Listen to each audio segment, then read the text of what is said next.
The U.S. Supreme Court just struck down the CDC moratorium on evictions. What does that mean for you in the D.C. area?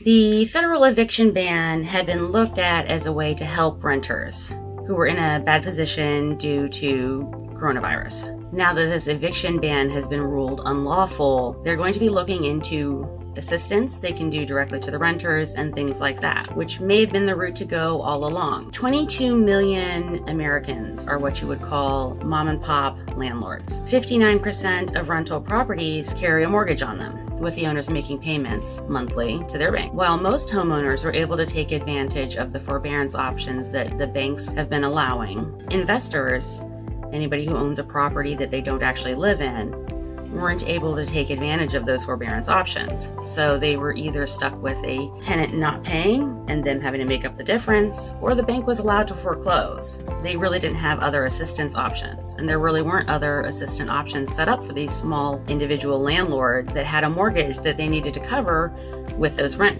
payments coming in. I was incredibly lucky. I have a couple investment properties and my tenants were all gainfully employed and able to make their payments throughout the process. But I know what would have happened to me had I had to make those payments without the rent income to make up for it. So for example, in the same email that I got from one of my associations talking about how they ruled this ban unlawful, they're still sort of walking both sides of this issue. I feel like all along they probably could have just done a better job of helping out the tenants or helping out the landlords and not just putting it all in the landlord's laps. In the DC area, DC has let their public health emergency ban on evictions end. That ended around July 26th. In DC, you always have sort of a different path to follow depending on the type of eviction that you want to pursue, whether it's for non-payment or for you wanting to move back into the property or for renovations. So you're still going to have to look in detail as to what you need to do exactly